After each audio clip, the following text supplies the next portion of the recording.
New ইয়র্কের Manhattan থেকে আপনাদের সঙ্গে আছে আমি খালেদ মহিউদ্দিন। বিএনপির অগ্রাধিকার আছে জাতীয় নির্বাচন, জাতীয় নাগরিক পার্টি এনসিপি তার আগে চায় দেশের সার্বিক সংস্কার আগে না নির্বাচন আগে, নির্বাচন হলে কোন ধরনের নির্বাচন আগে হবে, নির্বাচন হলে কি বাংলাদেশে গণতন্ত্র প্রতিষ্ঠিত হবে নাকি সংস্কার করেই বাংলাদেশে গণতন্ত্র প্রতিষ্ঠার পথে এগিয়ে যেতে হবে, এসব নানা প্রশ্ন নিয়ে আমাদের সাথে আজকে রয়েছেন বিএনপি স্বনির্ভর বিষয়ক সহ সম্পাদক নীলুফার চৌধুরী মনি। নীলুফার চৌধুরী মনি আপা, আপনাকে আমাদের অনুষ্ঠানে স্বাগত জানাই। আপনি আমাদের সাথে যুক্ত হয়েছেন সেজন্য আমাদের কৃতজ্ঞতা জানবেন। আমাদের সাথে আরো আছেন জাতীয় নাগরিক পার্টির যুগ্ম আহ্বায়ক ডক্টর তাজনুবা জাবিন। ডক্টর তাজনুবা জাবিন, আপনাকে আমাদের অনুষ্ঠানে স্বাগত জানাই। আপনি আমাদের সাথে যুক্ত হয়েছেন আর সেই জন্য আমাদের কৃতজ্ঞতাও জানবেন। শুভেচ্ছা আপনাকে। আমি প্রথমেই মনি আপা আপনার কাছে যেতে চাই। প্রথমেই বলে রাখি, মনি আপা আপনার সঙ্গে অনেকদিন পরে দেখা হলো, সেটা আমাদের জন্য আপনার বক্তব্য আমি প্রায়ই শুনি, কিন্তু আমার সঙ্গে আপনার কথা মালা হয় না, সেটা মেলা দিন হয়েছে। যাই হোক, আমি আপনাকে প্রথমেই যে বিষয়টার দিকে আপনার দৃষ্টি আকর্ষণ করতে চাই সেটা হচ্ছে যে মনি আপা, বিএনপি নির্বাচন চায়, নির্বাচন অনেকেই চায়, কিন্তু বিএনপির এই সংস্কারগুলি হতে অসুবিধাটা কি? আমি প্রশ্নটা এই জন্য করতে চাই যে আমার কাছে কিন্তু মনে হয় না যে এই যে সংস্কারের ক্ষেত্রে বিএনপি আপত্তি জানিয়েছে এর একটিও বিএনপি যদি গ্রহণ করতো তাহলে বিএনপির কোনো অসুবিধা হতো, আদার দেন ক্ষমতাটা একজন বা দুইজনের কাছে কুক্ষিগত করা ছাড়া। মানে যে সংস্কারগুলি নিয়ে আমরা মনে করেছিলাম যে বিএনপি কথা বলবে, সেগুলি নিয়ে এখন এনসিপি কথা বলছে। বিএনপি দাঁড়িয়ে যাচ্ছে এনসিপির এগেনস্টে, যে সংস্কারের কথা বলে তার বিপক্ষে। সংস্কারগুলি মেনে নিলেই তো যথাসময়ে ইলেকশন হওয়ার পথ আরো কাছে বা সুগম হতো। সংস্কারগুলি মানতে আপনাদের অসুবিধা কোথায়? আপনারা কোন কোন সংস্কার মানেননি সেটি আমরা বা মানতে চান না সেটা আমরা খুলে সামনে নিয়ে বসছি। আপনি যদি একটু বলতেন এই সংস্কারগুলি বিএনপিকে দলগতভাবে কোথায় দুর্বল করবে, যে সংস্কারগুলি আপনারা মানতে চাচ্ছেন না বা পাচ্ছেন না। আপা, ধন্যবাদ আপনাকে। যারা শুনছেন আমার শুভেচ্ছা, অভিনন্দন। আমার সহ আলোচককে শুভেচ্ছা। দেখেন, বিএনপি সংস্কার নিয়ে তো বিএনপি কোনো কথা বলে নাই, বলেছেন সংস্কার হোক, ক্ষতি নাই, কিন্তু সংস্কারের সাথে নির্বাচনটাও হোক। সংস্কার তো আসলে ধারাবাহিক একটা প্রক্রিয়া, সংস্কার কখনো শেষ হয় না, সংস্কার হচ্ছে চলমান। সংস্কার নিয়ে তারা কাজ করতে থাক, কিন্তু নির্বাচন ইতিমধ্যে 7 মাস চলে গেছে, সেটা নিয়ে আমরা নির্বাচন নিয়ে কথা বলতে পারি, নির্বাচনের রোডম্যাপ নিয়ে কথা বলতে পারি, সংস্কার যেভাবে চলতে থাক। তো এটাই বিএনপির কথা ছিল। তো যে সংস্কারগুলো ইতিমধ্যে যেটা 163টার যেগুলো নিয়ে কথা হচ্ছে, আলোচনা হচ্ছে, এগুলো তো আসলে অনেক রকম তর্ক বিতর্কের একটা জায়গা। এবং এটা আপনি জানেন খালেদ ভাই যে আপনি এই যেটাই সংস্কার করুক না কেন, পরবর্তী নির্বাচিত সরকারের মাধ্যমেই বিল পাস আকারে সংস্কারগুলো সফলতার মুখ দেখতে পারে একমাত্র, এছাড়া কোনো অন্য উপায় নেই। আরেকটা হলো গণভোট বা কিছু, সেটা যেহেতু সম্ভব না এই মুহূর্তে, তো নির্বাচন দিয়ে সরকারেরও উচিত, আমি মনে করি এই দলগুলোর সাথে, যে দলগুলো নির্বাচনে এর আগেও সরকারে গঠন করেছে, রাষ্ট্র পরিচালনা করেছে এবং পরেও করতে পারে, তাদের সাথে সম্পর্কটা যাতে সুন্দর থাকে। কোনো কেউই কিন্তু আসলে চিরস্থায়ী না। এই সরকার একটা সময়ের পর চলে যেতে হবে, এটাই সত্য, কিন্তু তারপরেও যে নির্বাচিত সরকার একটু আপনার অনুমতি নিয়ে মধ্যে ডিফারেন্স আছে। না মনে পা এই ডিফারেন্স বা এটা ঠিক আছে, কিন্তু মনে পা আপনি কি আমাকে একটু বলবেন যে বিএনপি কি সংস্কার কমিশন যে জীবনে 2বারের বেশি প্রধানমন্ত্রী হতে পারবে না, এটার সাথে একমত বিএনপি? আপনি বলছিলেন যে সংস্কার নিয়ে কথা বলতে, আমি আপনাকে বলি, বিএনপির তো 31 দফার মধ্যে কিন্তু স্পষ্ট আছে, অস্পষ্ট কোনো কথা নাই। আপনি যে প্রশ্নটা করলেন এটা নিয়ে কিন্তু বিএনপি সারা বাংলাদেশ, আপনি একটু আমার জন্য স্পষ্ট করেন, আপনি আমার জন্য একটু স্পষ্ট করেন, বিএনপি কি 2বারের বেশি প্রধানমন্ত্রী হওয়ার জন্য একমত? 2বারের বেশি প্রধানমন্ত্রী হওয়ার জন্য না হওয়ার জন্য, 2বারের বেশি একাধারে মানে পরে আবার হতে পারবে, পরে আবার যদি মনে করে সেটা 2-3-4। এটা কেন বিএনপির জন্য এত বেশি প্রয়োজনীয়? মানে আপনি এখন 2বার প্রধানমন্ত্রী হবেন, আবার আরেকজন মাঝখানে হবে, এরপরে আবার আপনি 2বার হবেন একাধারে। এটা কি আপনি একাধারে বোঝাতে চাচ্ছেন যে 2বারের বেশি একাধারে হতে পারবে না? দেখেন, একাধারে নিশ্চয়ই বিএনপি আপনাদের সামনে ক্লিয়ার করেছে বিএনপি এটাই বলেছে যে একাধারে দুইবারের বেশি প্রধানমন্ত্রী পরে হইতে বাধা নাই, পরে আবার হইতে বাধা নাই, পরে নিয়ে আসলে শুনেন এটা নিয়ে কোনো আলোচনা হয় না। এই আলোচনাটা আপনারা তুললেন কেন মনি আপা? আপনারা কি ইলেকশন চান না, ভয় পান ইলেকশনে যাইতে? আমরা ভয় পাবো? আপনি কি এটা বলতে পারেন যে অবস্থাটা আমি আপনাকে একটু বুঝাই বলি, এই সংস্কারের যেই কথাগুলিতে আপনি আসলে একমত হন নাই, দুইবারের বেশি প্রধানমন্ত্রী হবে কিনা পরবর্তীকালে, এগুলি আপনাদের কোনোভাবেই আর দ্বিমত পোষণ করার কিছু ছিল না। আপনারা বললেই পারতেন যে হ্যাঁ আমরা এগুলি মানি, সংস্কার করে ফেলো, 1 মাসের মধ্যে সংস্কার হয়ে যেত, 2 মাসের মধ্যে ইলেকশনের জন্য প্রস্তুত হয়ে যেত। আপনারাই তো ইলেকশনটা দেরি করলেন এই সংস্কারের ব্যাপারে কথা বলে, তাই না? আমি আপনাকে একটা কথা বলি খালেদ ভাই, বিএনপি 31 দফার বাইরে গিয়ে বিএনপি যদি 31 দফার সাথে যদি মানে একমত না হয়ে পরবর্তীতে কিছু করে, আপনারা কিন্তু ছেড়ে কথা বলবেন না। কারণ এটা নিয়ে বিএনপি ইতিমধ্যে সমস্ত বাংলাদেশে এটা নিয়ে আপনার যত সেমিনার সিম্পোজিয়াম সবকিছুই হচ্ছে। এই জায়গা থেকে একটু করে আসি। তার মানে একমত যদি না হয়, আপনারা যদি এখন বলেন যে আমরা সংস্কার করব, পরে আপনারা করলেন না, তখন আমরা এটাতে খুব খুশি হব না, এটা তো আপনি বলতেছেন। তার মানে কি বিএনপি কি আসলেই দুইবারের বেশি প্রধানমন্ত্রী থাকতে পারবে না, এটা রাখবে না? মানে বিএনপি 5-6 বার বিএনপি কিন্তু ক্লিয়ার বলে না এটা। আমি খালেদ ভাই, আপনি আমাকে যত রকম চেষ্টা করেন, আমি একা কিছু বলতে পারবো না। বিএনপি এটা বলে নাই যে এরপরে আবার থাকবে। বিএনপি বলেছে একাধারে দুইবারের বেশি প্রধানমন্ত্রী থাকতে পারবে না। এখন এরপরেরটা আমার মনে হয় সংস্কার নিয়ে বিএনপির যারা নীতি নির্ধারক মহলের মধ্যে সালাউদ্দিন ভাই কথা বলছেন, কাজ করছেন সংস্কার নিয়ে, আমার মনে হয় যে আমাকে না ডেকে যদি ওনাকে ডাকতেন সবচেয়ে ভালো হতো। উনি আপনার এই প্রশ্নের উত্তরটা সরাসরি দিতে পারতো, যেহেতু উনি কাজ করছেন। আমি একটা কথা বলি, পরে আমি বলতে পারি। আমি একটা কথা বলি, বিএনপি কিন্তু তার অবস্থান স্পষ্ট করেছে যে যেখানে সংস্কার কমিশন বলেছেন যে দুবারের বেশি কেউ প্রধানমন্ত্রী থাকতে পারবে না, বিএনপির অবস্থাটা পরিষ্কার করেছেন যে একাধারে দুবারের বেশি কেউ থাকতে পারবে না। তার মানে একাধারের বেশিবার কিন্তু থাকতে পারবে, এটা হচ্ছে বিএনপির অবস্থান। আমার প্রশ্ন, বিএনপির জন্য কেন এটা এত জরুরি যে দুইবারের বেশি একটা লোককে, মনিয়াপাকে কেন দুইবারের বেশি প্রধানমন্ত্রী থাকতে হবে? মনিয়াপা তো প্রধানমন্ত্রী হয় না, না হইতেও তো পারেন, গণতান্ত্রিক দল আপনারা তো মনিয়াপাকে প্রধানমন্ত্রী বানাতে পারেন। এখন আমার কথা শোনেন, যে সেটা হলো আপনারা যখন এটা নিয়ে আলোচনা করবেন, আপনারাও কিন্তু কারো চেয়ে কম গুরুত্বপূর্ণ না সাংবাদিকরা। তো আপনারা আলোচনা করেন বিএনপির সাথে, বিএনপির প্রশ্ন উত্তর পূর্বে প্রেস কনফারেন্সে আপনারা জিজ্ঞেস করেন। আমার মনে হয় এটা সবচেয়ে ভালো একটা মাধ্যম। আর দ্বিতীয়ত হলো, দ্বিতীয়ত বলছি, সরকারের পক্ষ থেকে এটা সরকারের অত্যন্ত ভুল হয়েছে আমি বলবো। যখন সরকার সংস্কার কমিটিগুলো করলেন, তখনই কিন্তু দলীয় তাদের সাথে করসপন্ডেন্ট করার জন্য 2 দিন 1 দিন 3 দিন পরে পরে দলীয়দের সাথে কথা বললে, তাহলে আপনি ধরেন আপনি একদম 99% অ্যাডভান্স হয়ে গেছেন, আরেকজন 1% চিন্তা করে নাই। এই যে চিন্তা শক্তির, অথচ যে 1% চিন্তা করে নাই তার কিন্তু শক্তি, ক্ষমতা বা আপনার যেটা বলেন পরিচালনার ভার, তার কিন্তু অনেক বেশি পরবর্তীতে। তো এই পরবর্তীর কথা বাংলাদেশের কোন মানুষ কখনোই চিন্তা করে না। যদি মানুষ এই চিন্তাগুলো করতো, বাংলাদেশে অনেকগুলো টাকা বেঁচে যেত, অনেকগুলো সময় বেঁচে যেত, এবং প্রত্যেকটা মানুষের জন্য ভালো হতো। আপনার কথা আমি পরিষ্কার বুঝতে পারতেছি না, কিন্তু আমি যতটুকু বুঝতে পারতেছি যে বিএনপি, মানে আমি প্রশ্ন অন্যভাবে করি, কারণ হচ্ছে যে ধরেন আমরা বিএনপিকে কি বিষয়ে সর্বাত্মক আন্দোলন করতে দেখছি 15 বছরের মধ্যে 2014 থেকে বা 2013 নির্বাচনের সময় থেকে, যখন আওয়ামী লীগ সরকার তত্ত্বাবধায়ক সরকার ব্যবস্থা বাতিল করে, তখন থেকে বিএনপির একটাই দাবি ছিল যে একটা নির্দলীয় নিরপেক্ষ তত্ত্বাবধায়ক সরকারের সময়ে নির্বাচন করতে হবে। এই একটাই দাবি। শেখ হাসিনা তার পদে থেকে নির্বাচন করতে পারবেন না। এখন শেখ হাসিনা তার পদে নাই, লেভেল প্লেইং ফিল্ড চেয়েছিল বিএনপি, লেভেল প্লেইং ফিল্ড, একটা নির্দলীয় নিরপেক্ষ সরকার। এখন শেখ হাসিনা ক্ষমতায় নাই না, একটা শেখ হাসিনা ক্ষমতায়, আমি লেভেল প্লেইং ফিল্ড, তো শেখ হাসিনা এখন ক্ষমতায় নাই, ক্ষমতায় যিনি আছেন তিনি নির্বাচন করতেছেন না, প্রফেসর ডক্টর মোহাম্মদ ইউনূস। একটা জায়গা থেকে এই নির্বাচনটা করার সময় বিএনপি সবার আগে জাতীয় সরকারের কথা বলেছিল, জাতীয় ঐক্যমত্য সরকারের কথা বলেছিল, সংস্কারের কথা বলেছিল 31 দফার মধ্যে।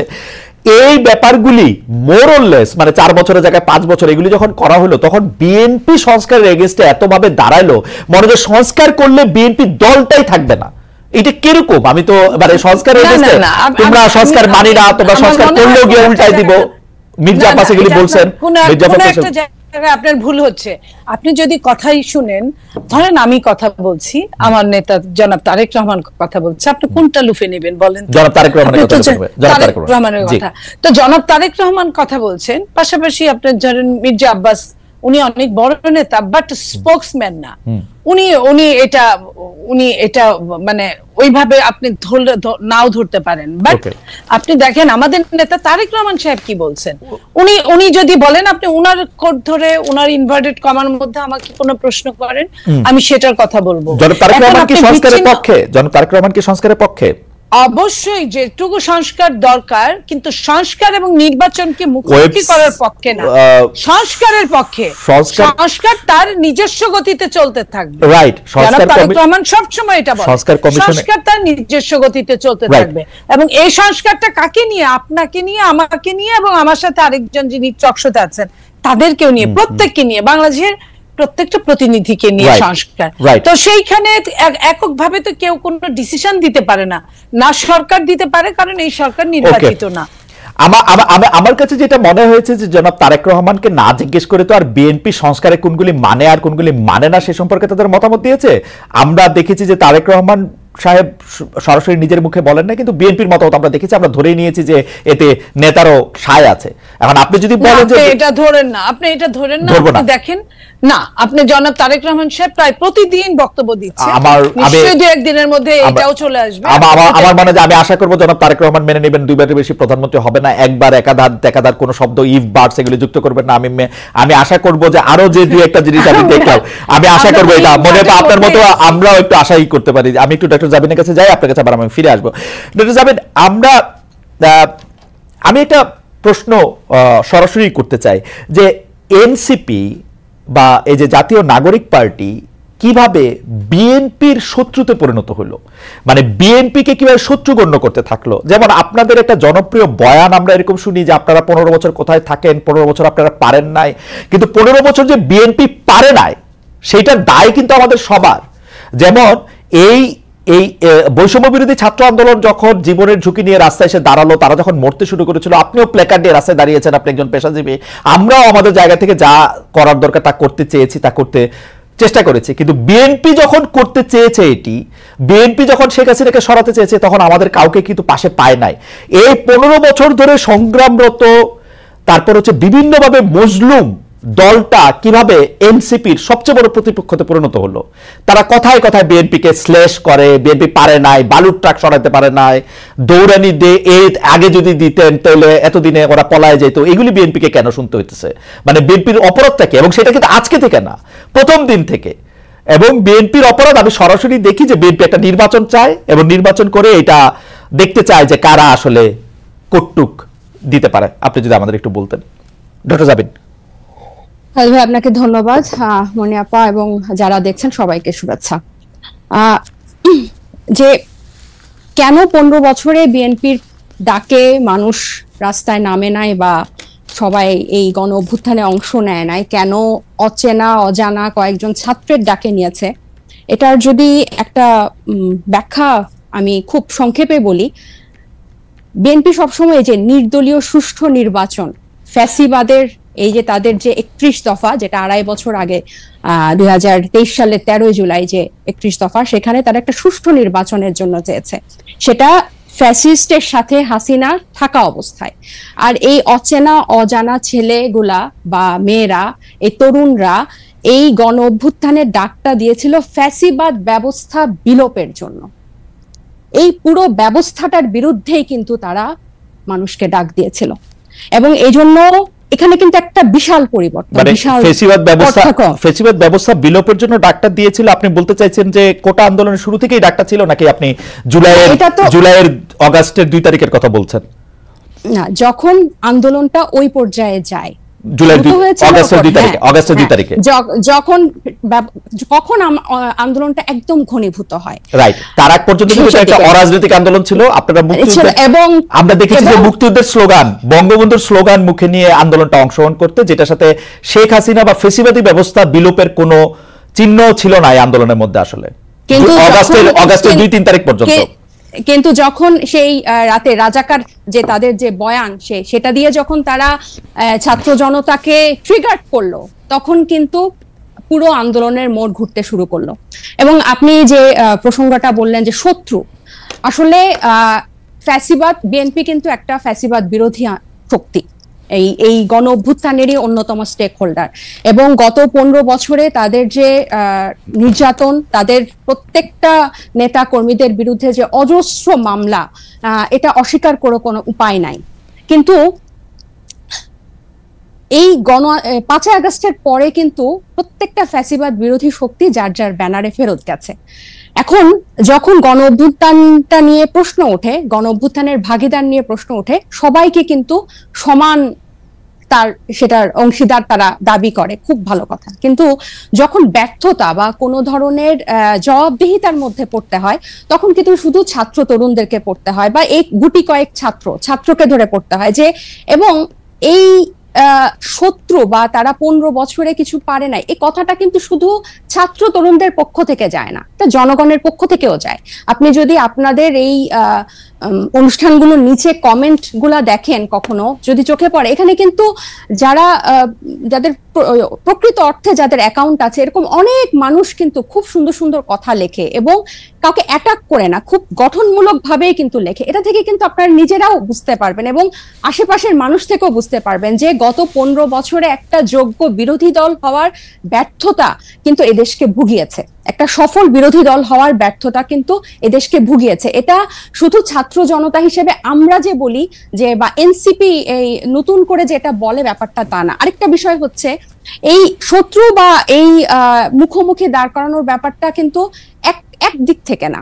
আপনি দেখবেন এই যে কিছুদিন আগে এক টক শোতে আমার এক সহ আলোচক বলছিলেন, আমি 90 সালের গণ অভ্যুত্থানের একটা কথা বলছিলাম, উনি বলছেন 90 সালে তোমার বয়স কত ছিল, বেয়াদব, অপরিপক্ক, আদব কায়দা জানে না, তোমাদের বয়সে মানে এক একজনের, আমাদের রাজনৈতিক জীবন বা রাজনৈতিক পথ চলা তোমাদের বয়সের বেশি।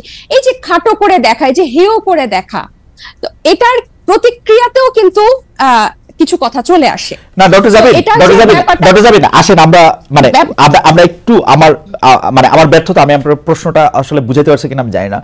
আমার কাছে যেটা মনে হয়েছে যে বিএনপি গত 13 বছর ধরে, স্পেসিফিকলি বললে যে 2012 সালের পর থেকেই বিএনপি এই একটা সরকারের কাছে একটা দাবি জানায় আসতেছে, দরকার হলে সরকারকে বলতেছে ক্ষমতা চাইতে একটা সুষ্ঠু নির্বাচনের কথা বলতে। এবং এইটার মধ্যে কিন্তু বিএনপি কোনোদিন কোনো আড়াল নিতে পারে নাই। বিএনপি কিন্তু কোনো ছাত্রলীগের মধ্যে গিয়ে বলতে পারে না যে বঙ্গবন্ধু মহান নেতা, আমরা সবাই বঙ্গবন্ধুকে ভালোবাসি, এই কথা বলে কিন্তু বিএনপি রাজনীতি করতে পারে নাই।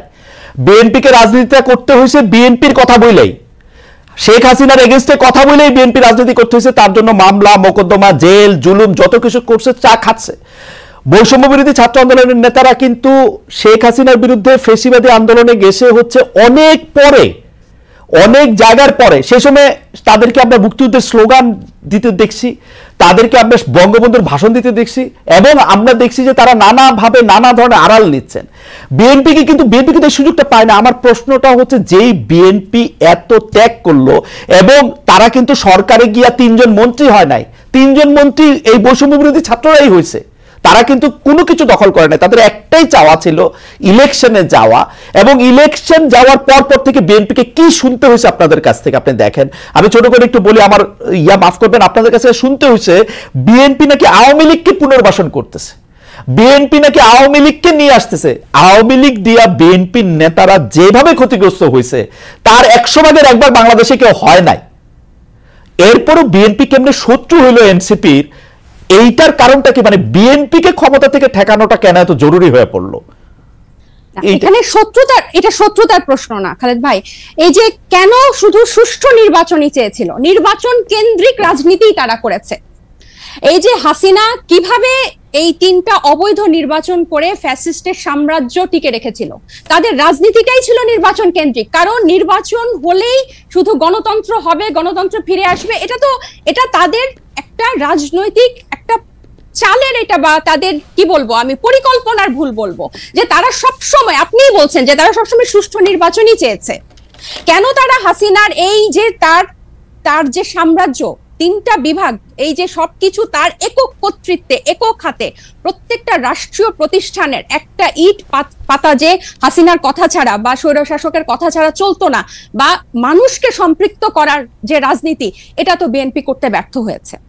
এবং জনগণের কথা না বলে, জনগণ এই যে এখনো তারা যে 31 দফা বলে বলে যেসব গণভোট অসম্ভব বলছে, যেসবে আমরা জনগণকে সম্পৃক্ত করতে চাচ্ছি, বিএনপি আবার সেসব জায়গায় জনগণকে দূরে ঠেলে দিয়ে আবার নির্বাচনের কথা বলছে। এখানে কিন্তু আপনি দেখেন তারা কিন্তু আবার জনগণকে নিজেদের থেকে দূরে সরাচ্ছে। জনগণ কিন্তু তাদেরকে চাচ্ছে, এবং তারা একটা প্রতিষ্ঠিত রাজনৈতিক দল, তারা নির্যাতিত রাজনৈতিক দল। আপনি নিজেই বলছেন যে তারা সব সময় সুষ্ঠু নির্বাচন চেয়েছে। একটা দেশের গণতন্ত্র কি শুধু সুষ্ঠু নির্বাচনের, একমাত্র শুধুই সুষ্ঠু নির্বাচনের মধ্যে এই নির্বাচন ব্যবস্থাটা কি রকম, এই নির্বাচনটা দাঁড়িয়ে আছে কিসের উপর?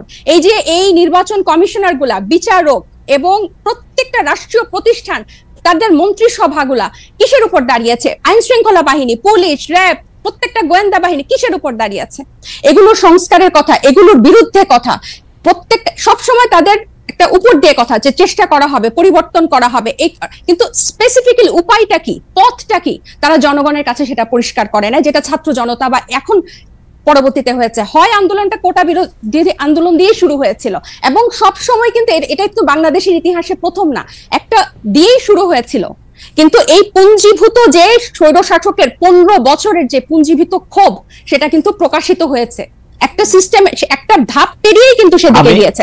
এবং আমি বিএনপিকে আমি একটু বলি, এবং বিএনপিকে যে এই শত্রু মনে করা না, আমরা কিন্তু চাচ্ছি বিএনপিকে জাতীয় ঐক্যমত্য নিয়ে আমরা একসাথে সবাই মিলে আমরা ঐক্যমতে পৌঁছাই সংস্কারের বিষয়ে, যে মৌলিক কিছু সংস্কার হোক, তারপর নির্বাচন যে দুইটা টাইম লাইনে আছে তার মধ্যেই হবে, এবং প্রত্যেকটা দল, নিবন্ধিত দল সেখানে অংশগ্রহণ করবে। এবং আওয়ামী লীগের পুনর্বাসনের ক্ষেত্রে যেটা বলছে, আপনি দেখেন, জি বলেন, শেষ করেন, সরি নতুন প্রসঙ্গে, যে বিচার এবং সংস্কারের কথা, যেই বিচার, যেই আওয়ামী লীগ তাদেরকে এরকম ভাবে নির্যাতন করেছে, এক একজনের ইভেন এমনও হয়েছে বিনা ভোটে, এই শব্দটা ফেসবুকে লিখেছে দেখে তাকে ডিজিটাল আইসিটি একটা মামলা দিয়েছে, দুইটা শব্দের জন্য। তাহলে এই লেভেলের নির্যাতন, তারা ঈদে কেউ বাড়ি যেতে পারে নাই, সবগুলাকে ঘর ছাড়া, এরকম নির্যাতনের মধ্যে তারা আওয়ামী লীগের দল হিসেবে বিচার না চেয়ে, হাসিনার বিচার না চেয়ে, আওয়ামী লীগের বিচার না চেয়ে, আমি বলি, আমরা দুইজন, মানে আপনি আর আমি কি দুইটা আলাদা দুনিয়াতে বাস করি? মানে আপনি যে এই শব্দটা বলতেছেন যে তারা হাসিনার বিচার না চেয়ে, আমি তো দেখতেছি বিএনপির নেতৃবৃন্দ প্রতিটা ভাষণে, মানে তারেক রহমান থেকে ফখরুল ইসলাম আলমগীর, প্রতিটা ভাষণে হাসিনার বিচার চান, চাইতে থাকেন, গত 15 বছর চেয়েছেন, এখনো চান। মানে হাসিনার বিচার না চেয়ে এটা কোত্থেকে আসলো? বিচার কি শুধু এই খালেদ ভাই, বিচার চাইলে আর কি এদেশের বিচার হয়ে যায়? বিচার ব্যবস্থার কি অবস্থা? না না, আপনি বিচার না চেয়ে বলতেছেন, সেটা কি বলি, গত এই হাসিনা প্রধান বিচারপতিকে তার একজন এমপ্লয়ি দিয়ে তো দেশ ছাড়া করেছে আমাদের তো। এবং এই যে বিচার ব্যবস্থার প্রতি যে মানুষের আস্থা আনা, এবং আমরা কিন্তু বলছি না পুরো বিচারটা শেষ করতে হবে, একটা দৃশ্যমান বিচার প্রক্রিয়া। আইসিটি কি করছে? এই জাতিসংঘের মানবাধিকার কিন্তু পরিষ্কার তাদের রিপোর্টে লিখেছে যে এটা এখানে আন্তর্জাতিক অপরাধ হয়েছে। আপনি কি জানেন শেখ হাসিনার বিরুদ্ধে এই পর্যন্ত কতটা মামলা হয়েছে, কতটা মামলার ফাইনাল রিপোর্ট বা চার্জশিট একদম কাছাকাছি চলে আসছে? এগুলি সবগুলি বিচার প্রক্রিয়ার অংশ, এবং সবগুলি বিচার শুরু হয়েছে আসলে। এবং সেটার দৃশ্যমান, আপনি দৃশ্যমান কি চান? দৃশ্যমান কি চান? কিভাবে বুঝবেন যে দৃশ্যমান হবে? আপনি যে বলছেন আমি আর আপনি দুটো আলাদা ভুবনে থাকি, সত্যি করে খালেদ ভাই, নির্বাচন নিয়ে শুধু নির্বাচন কিন্তু আমরা চাই না, এই ব্যাপারটা এরকম না। শুধু নির্বাচন নিয়ে যে ধরনের আলাপ, যে ধরনের বক্তৃতা, যে ধরনের প্রচার, যে একটা নির্বাচিত সরকার আসলেই সংস্কার করে দিবে, একটা নির্বাচিত সরকার আসলেই বিচার হবে, আর তারা এসে বিচার করবে, এটা ছাড়া এই আওয়ামী লীগ যে 15 বছরে যে শুধু তো জুলাই হত্যাকাণ্ড না, পিলখানা, শাপলা, 3টা অবৈধ নির্বাচন, তারপর এই গুম, বিচার বহির্ভূত হত্যাকাণ্ড এবং ব্যাংক লুট, মানে অন্য মাত্রার, এগুলোর বিচার, এগুলো নিয়ে কথা কি আছে টেবিলে? আমার তো মনে হয় না। যদি এরকম আমার মনে যে আপনি শুনলে হয়তো দেখবেন যে এগুলো সবগুলি আছে, এই কোনোটাই নাই তা না, এবং এর প্রত্যেকটা বিচার হইতেছেও, কিন্তু প্রত্যেকটা বিচার প্রক্রিয়া শুরু হয়েছে। বিচার প্রক্রিয়া তো আদালতে শুরু হয় না, বিচার প্রক্রিয়া শুরু হয় তদন্তের মাধ্যমে, বিচার প্রক্রিয়া শুরু হয়েছে। আমি খালেদ ভাই, আমি আপনাকে আরেকটা বলি, এই কিছুদিন আগে যে আমাদের ঢাকা মেয়রের কে ঘোষণা করা হলো, এই এই এই এই বিচারের এই বিএনপি পন্থী একজনকে ঢাকা মেয়রের ঘোষণা করা হলো আদালতের রায়। আপনি কি মনে করেন যে পূর্ণ আস্থা 7 মাসের মধ্যে, 7 মাস আগে যে হাসিনা 15 বছর এরকম একটা ভঙ্গুর বিচার ব্যবস্থা তৈরি করে 7 মাসের মধ্যে বিদায় নিল, আর 7 মাসে সব ওয়াশ হয়ে গেল, সবাই এটা নিশ্চয়তা দিবে? আমি আপনাকে একটু শেষ করে, আমরা কিন্তু এই বিচার ব্যবস্থাটারও কিন্তু সংস্কার চেয়েছি, এবং সবাই যে বলে, ওনারা যে বলে যে সংস্কার দীর্ঘ চলমান প্রক্রিয়া এবং অনেক দিন ধরে চলবে এবং পানির মতো প্রবাহ, সব ঠিক আছে, কিন্তু এটার একটা স্পেসিফিক, আবার আমি বলছি, পন্থা পদ্ধতি, যে এই করলে বিচার হবে, এই ভাবে এটা হচ্ছে, এতটুকু অগ্রগতি হয়েছে, আইসিটিতে এতটুকু হচ্ছে বা এরকম হবে। আমার মনে হয় যে আমাদের যে 15 বছরের যে ভঙ্গুর বিচার ব্যবস্থা, সেটার পরে যে আমাদের কিন্তু এই সন্দেহটা রয়ে যায় প্রত্যেকটা শহীদ। আমি একটু দুইটা বিষয় আপনাকে একটু বলে আমি একটু মনে আপনার কাছে, আমার মনে হয় যে আপনারা এনসিপির পক্ষ থেকে যেখানে আইসিটি ট্রায়াল হচ্ছে এবং শেখ হাসিনার অন্যান্য সহযোগীদের বিরুদ্ধে যেসব মামলা হয়েছে, সেই মামলাগুলির আপনারা খোঁজ নিতে পারেন। আমি দায়িত্ব নিয়ে বলতে পারি, বর্তমানে যিনি প্রধান বিচারপতি রয়েছেন সৈয়দ রেফাত আহমেদ, তার সময় বাংলাদেশের বিচার ব্যবস্থায় আসলে আমূল পরিবর্তন করা হয়েছে। যেখানে আসলে তারেক সাহেবের মামলা দেওয়া হয়েছে, সেই তারেক সাহেবের মামলার রায় যেখানে দেওয়া হয়েছে, সেখানে নতুন বিচারক এসেছেন এবং বাংলাদেশের প্রত্যেকটা জায়গায় আসলে সিটিং জজগুলি নতুন নিয়োগ দেওয়া হয়েছে, এগুলি পুরনো কেউ নাই। এটা আপনারা খোঁজ নিলে নিশ্চয়ই আপনারা জানবেন।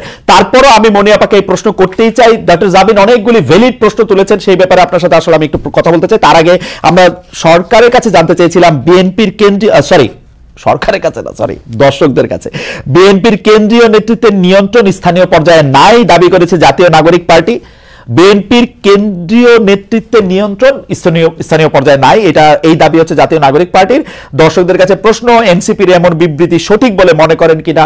শতকরা 87% দর্শক এই বক্তব্যের সাথে একমত পোষণ করছেন, শতকরা 13% দর্শক একমত হন নাই।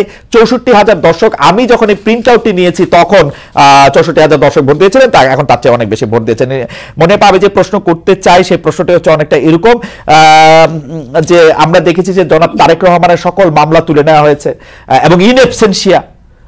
আমরা দেখেছি যে এই মেয়র ইশরাকের কথা বলা হয়েছে, আমরা দেখেছি এই সরকার ইভেন ডক্টর ইউনূস ক্ষমতা নেওয়ার আগেই বেগম জিয়ার সকল মামলা তুলে নেওয়া হয়েছে। সেটি যৌক্তিক বা অযৌক্তিক সেই জায়গায় আমি আসতেছি না। আমার কথা হচ্ছে যে এত সব কিছু থাকা সত্ত্বেও সব জায়গায় আপনাদের ফেভারেবল, সব মানে প্রশাসন, পুলিশ, বিচারালয় সবকিছু আপনাদের ফেভারে থাকা সত্ত্বেও আপনারা কেন মনে করতেছেন না যে এই এখন একটা লেভেল প্লেইং ফিল্ড হয়েছে? আপনারা কেন এরকম মনে করতেছেন যে এই যে আপনাদের বক্তব্য, আপনি বলতেছেন জনাব তারেক রহমানের বক্তব্য ছাড়া কারো বক্তব্য তো শোনা যাবে না। আমি একটু নিউ ইয়র্ক টাইমসের প্রসঙ্গে আমি একটা আসতে চাই। আপনাদের কেন এরকম মনে হইতেছে যে টাকা দিয়ে নিউ ইয়র্ক টাইমসে প্রতিবেদন ছাপিয়েছে আওয়ামী লীগের দোসররা? আপনি যদি প্রথমে বিচার বিভাগের কথা বলতেন যে কোনো এক ম্যাজিকে সব মামলার রায় আপনাদের পক্ষে যাচ্ছে কিনা, তারপরে দেখেন, আমি প্রথমে আগে আপনার কথাটা বলি যে মামলাগুলো যেটা উঠেছে, আপনি জানেন যে এগুলো সবগুলো মামলায় রাজনৈতিক মামলা, রাজনৈতিক প্রতিহিংসামূলক মামলা।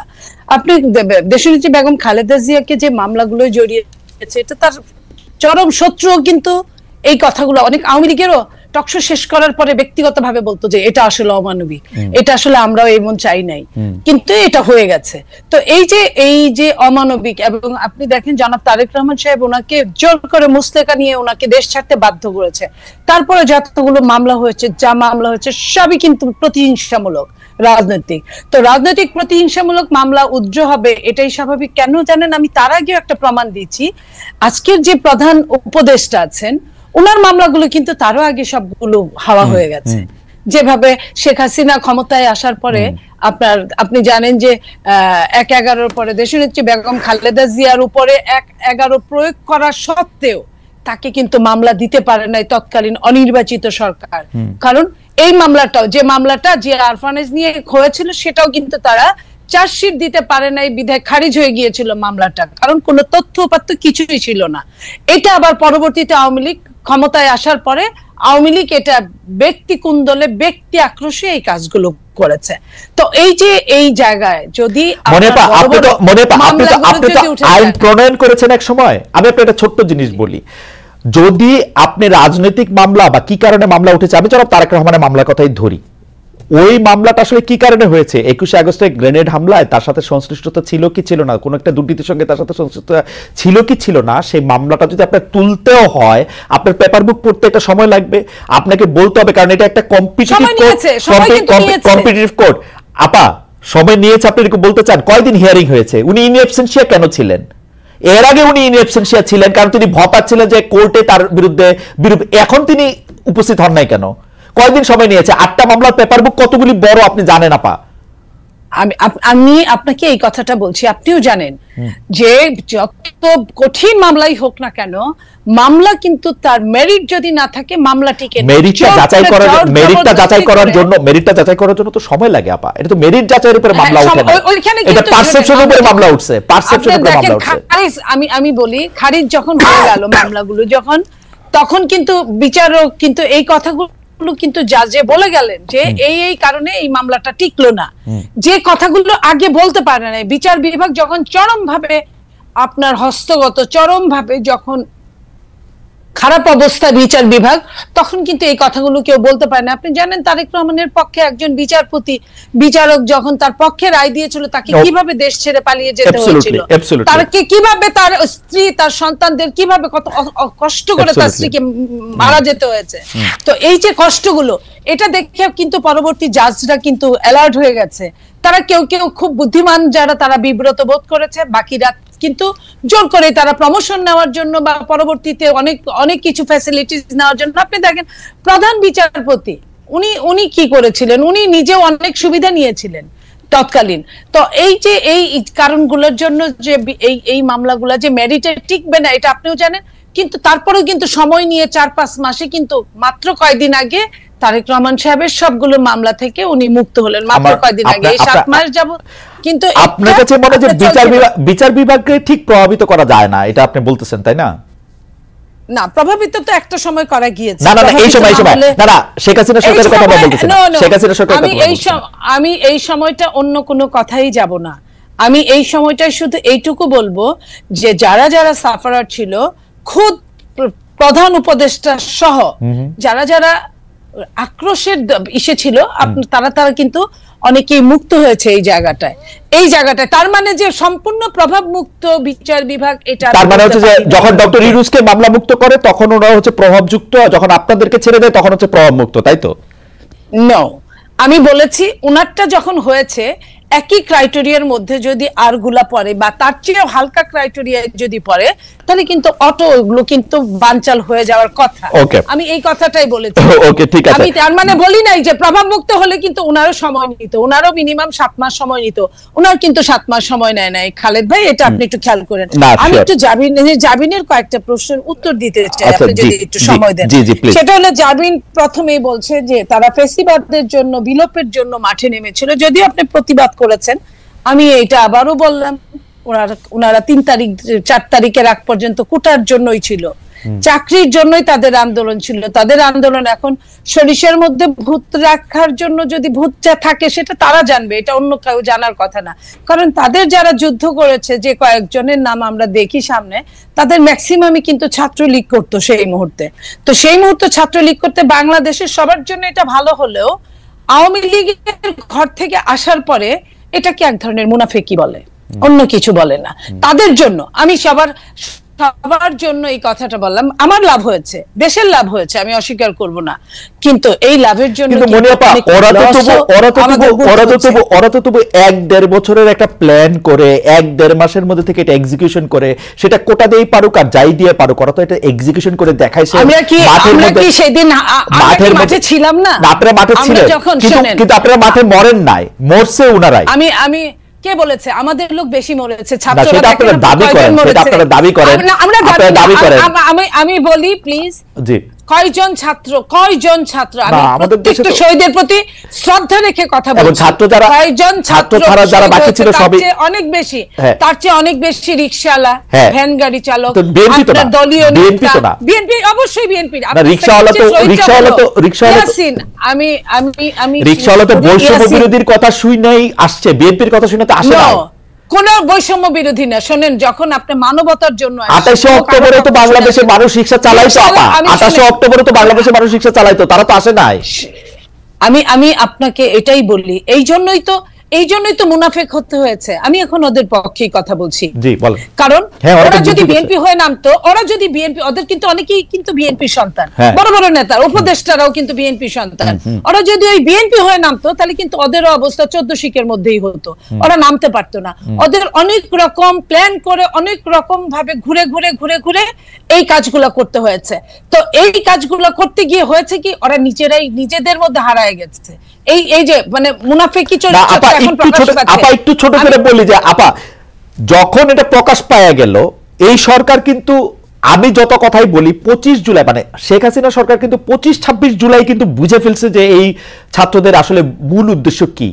যখন মূল উদ্দেশ্য কি, যখন তাকে বুঝে ফেলে, তখন যাদের ক্র্যাকডাউন করতে চাইছে ওরা তো মাঠে দাঁড়ায় ছিল আপা, চলে তো যায় নাই। আমরা কিন্তু এই জুলাই আগস্টের আগে বিএনপি কে অসংখ্য বার জিনিসটা কাছাকাছি চলে আসতে দেখছি। আমি আপনাকে বলি, ওরা কিন্তু অনেকেই চলে গেছিল, অনেকেই হাত তুলে ফেলছিল, অনেকেই মুসলেকা দিয়েছিল, কিন্তু ওরা নিজেরাও জানে নাই যে ওরা একটা গ্রুপ চলে যাওয়ার সাথে আরেকটা গ্রুপ নেমে গিয়েছিল। ওরা কাউকে চিনে না, কারণ সমন্বয়কদের একজনের সাথে আরেকজনের কোনো সংশ্লিষ্টতা ছিল না সারা বাংলাদেশের। ওরা যখন হাত তুলে ফেললো, ওরা যখন মুস্তাকা দিল ডিবি অফিসে, তখন কিন্তু আরেক গ্রুপ নেমে গেল। ওরা কিন্তু এটা ওরা জানতো না, ওরা জানেও নাই। সো দ্যাট এটা কিন্তু অনেক প্ল্যান ছিল। এই প্ল্যানের মধ্যে বিএনপি ওয়ান অফ দেম। বিএনপির এই যে ছেলে আজকে এখন যদি ওরা ডাকে, এখন কিন্তু অত ছেলে মেয়ে হয় না। এই তাহলে বাকি ছেলে মেয়েগুলা কারা ছিল এটা নেপথ্যে? আমরা কি করেছি দেখেন, 3 তারিখে আমি নিচে শহীদ মিনারে গিয়েছি। আমি বলি, ঘুরে দেখে আমি দেখি ছাত্র দলের কয়েকটা জায়গায় ছোট ছোট জটলা গুল হয়ে বসে গান গাচ্ছে, বিভিন্ন বক্তৃতা দিচ্ছে এবং দিচ্ছে। আমি পয়েন্টটা এটাই বলতে চাই যে নেপথ্যে ওই যে বলে না যে কারো সিলাই সিন্নি খাইলা মুন্সি চিনলা না, এই মুন্সি চেনার জন্য আমি কথাটা বলছি। দিন যত যাবে তত আরো ক্লিয়ার হবে যে মুন্সিটাকে কারো সিলাই সিন্নিটা হয়েছিল। আমি ওই সিন্নির কথাই বলতে চাচ্ছি। আপনি একটু আমাদের প্রশ্ন করে বলেন, কারো সিলাই সিন্নি আগেও ছিল, আপা কারো সিলাই সিন্নি মুন্সি কে? বিএনপি। আমি আপনাকে একটা কথা বলি, বিএনপি 15 বছর 15.5 বছর মাঠেই ছিল, মাঠেই আছে। বিএনপি যখন নিজের নামে কখনোই এই সরকারকে ফ্যাসিস্ট, এটা কিন্তু নরমাল কোন সরকার না, একটা ফ্যাসিস্টকে যখন বিএনপি তুলতে পারবে না একা, তখন অন্য যেভাবে আসুক, বলেন না যে মুমূর্ষু রোগীর জন্য সবকিছু হালাল। এই জুলাই আগস্টটা ছিল মুমূর্ষু রোগী। আমার মনে আপনি আমরা দেখছি হেফাজতের সময় আসলে বিএনপি বলছিল যে তারা পাশে আছে, তারা পাশে থাকতে বলছিল, বেগম জিয়া আহ্বান জানিয়েছিলেন, তারা বিভিন্ন সময় আসলে পাশে ছিলেন, এই কথা আমার অস্বীকার করার কোনো উপায় নাই। বিএনপি সবসময় আওয়ামী লীগের বিরুদ্ধে যে কোনো কিছু হইলেই বিএনপি পাশে ছিল।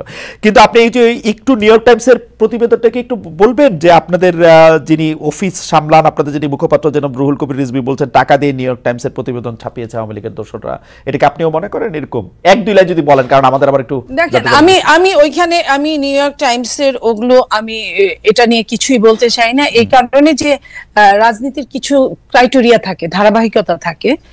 সেটা একসময় আওয়ামী লীগ এরকম করতো, মেঠো বক্তৃতা বলতো বা কিছু। আমি এটা বলতে চাই, এটা আরো প্রমাণ সাপেক্ষে, কারণ রিজভী আহমেদ আমার চেয়ে বড় নেতা, উনি যা বলেছেন, ওনার ওইটা একটা বিবৃতি ছিল। বাট আমি এখানে টকশো করছি। আমি আরেকটু কথা জাবিনের বলতে চাই। আমরা কি আরেকটু ঘুরে আসবো? জাবিন আরেকটু কথা বলুক, আরেকটু কথা সহ বললেন, তাহলে তো অনেকগুলো জমে যাবে।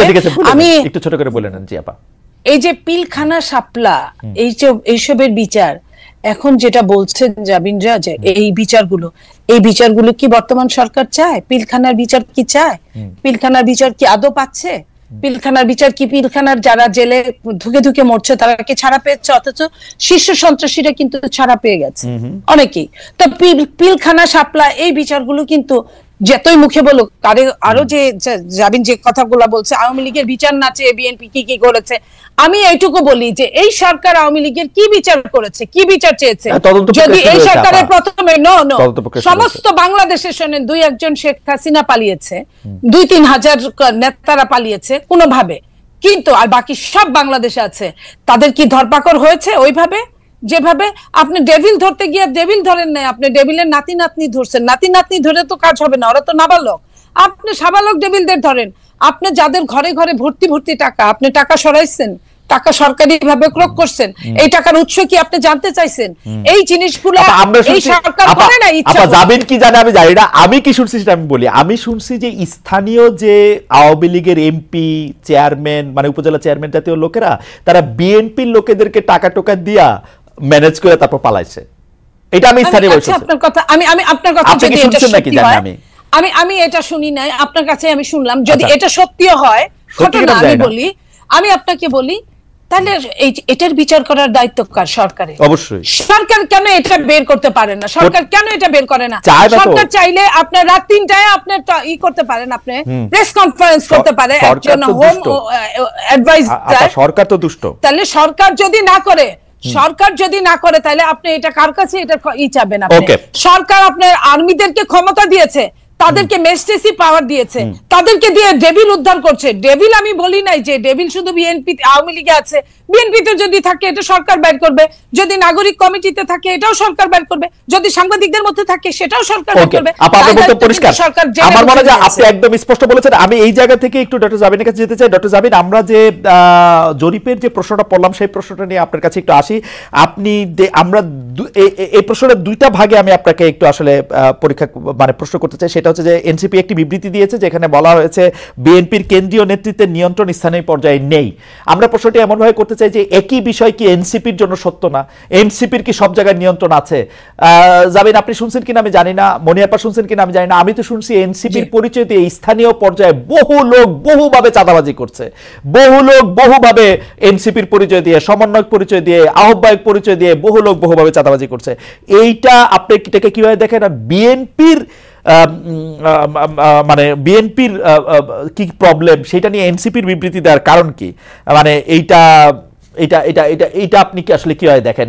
আসলে বিএনপির কারো দ্বারা যদি কেউ আক্রান্ত হয় সে আইনের ব্যবস্থা নিতে পারে। আপনারা একটি রাজনৈতিক দল হয়ে আরেকটি রাজনৈতিক দলের কোথায় নিয়ন্ত্রণ আছে কোথায় নিয়ন্ত্রণ নাই সেটি বলার কারণ কি আসলে?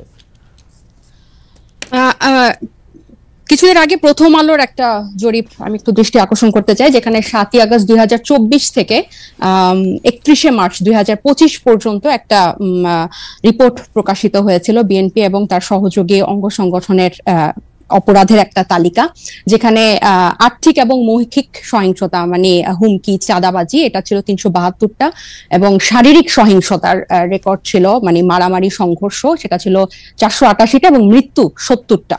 এবং এছাড়াও আপনারা জানেন যে হাতিয়ায় আমাদের হান্নান মাসুদের উপর সংঘর্ষ হয়েছে, হামলা হয়েছে।